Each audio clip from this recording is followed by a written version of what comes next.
Integrasi nasional oleh kelompok 2.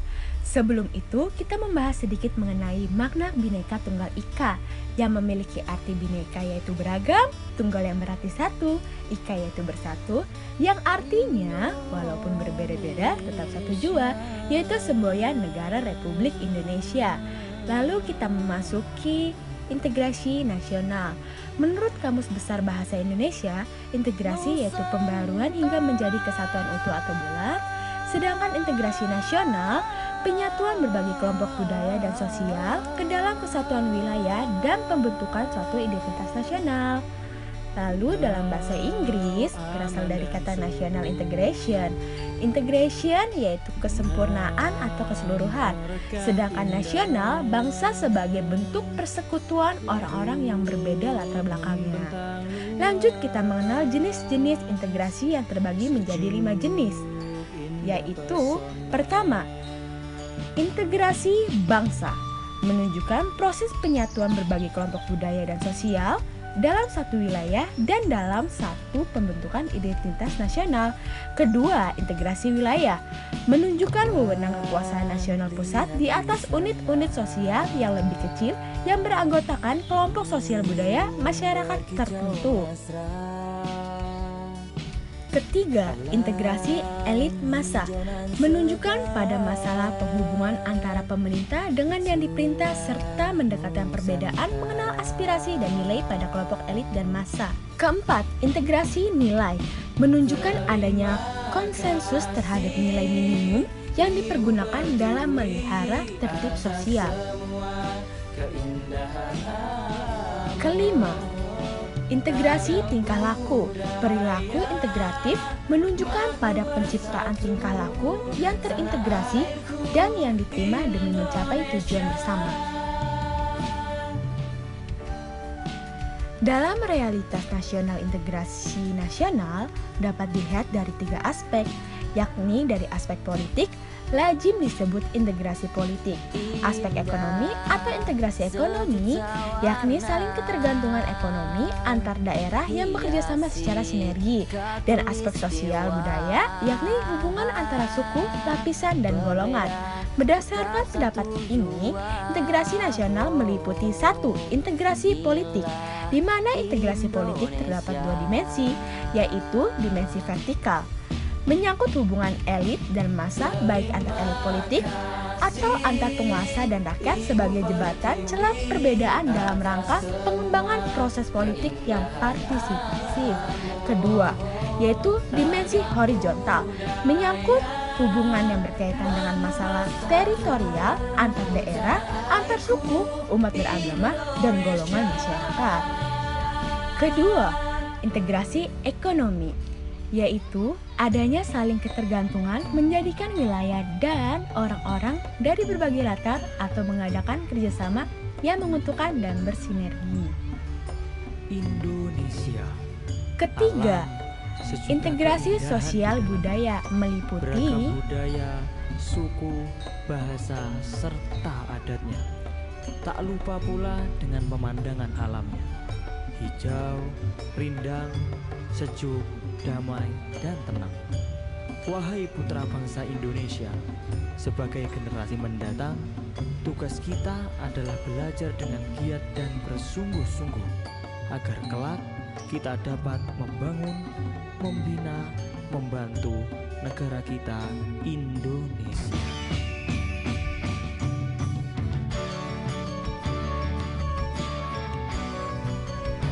Mengapa diperlukannya integrasi nasional? Integrasi nasional sangat diperlukan oleh negara Indonesia karena dari sini dapat mempersatukan perbedaan yang ada di Indonesia sehingga tidak adanya konflik perpecahan yang terjadi dikarenakan perbedaan semata.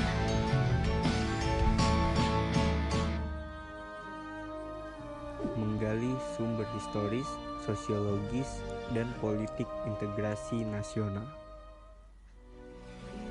Perkembangan sejarah integrasi Indonesia. Menurut Suroyo, terdapat 3 model integrasi dalam sejarah di Indonesia, yaitu integrasi Imperium Majapahit, integrasi kolonial, dan model integrasi nasional Indonesia. Model integrasi pertama bersifat kemaharajaan Majapahit. Terdapat 3 konsentris kerajaan Majapahit. Yang pertama disebut wilayah inti kerajaan, yaitu Jawa dan Madura. Yang kedua di luar Jawa yang merupakan kerajaan. Konsentris yang ketiga yaitu negara-negara sahabat, di mana Majapahit menjalin hubungan diplomatik dan hubungan dagang.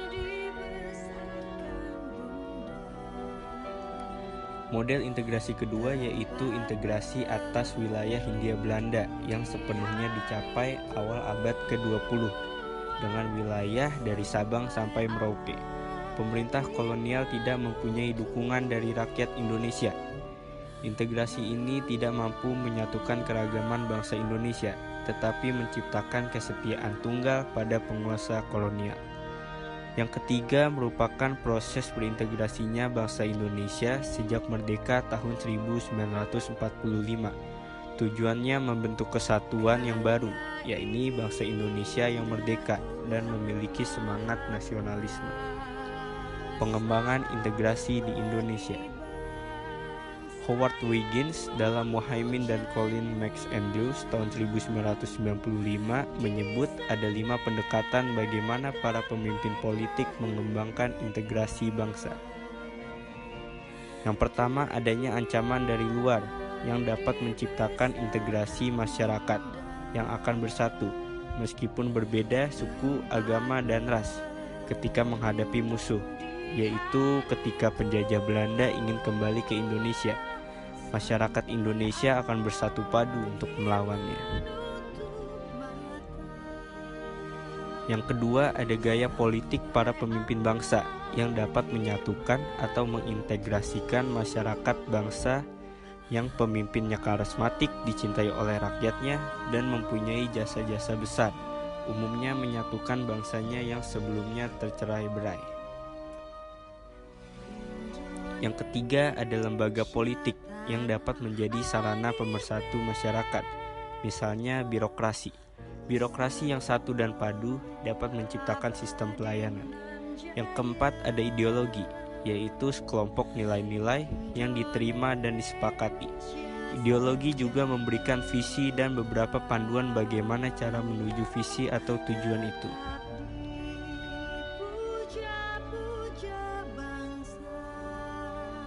Ini ada pembangunan ekonomi, yaitu merupakan salah satu hal yang paling penting. Jika pembangunan ekonomi suatu bangsa berhasil dan menciptakan keadilan, maka masyarakat akan sejahtera.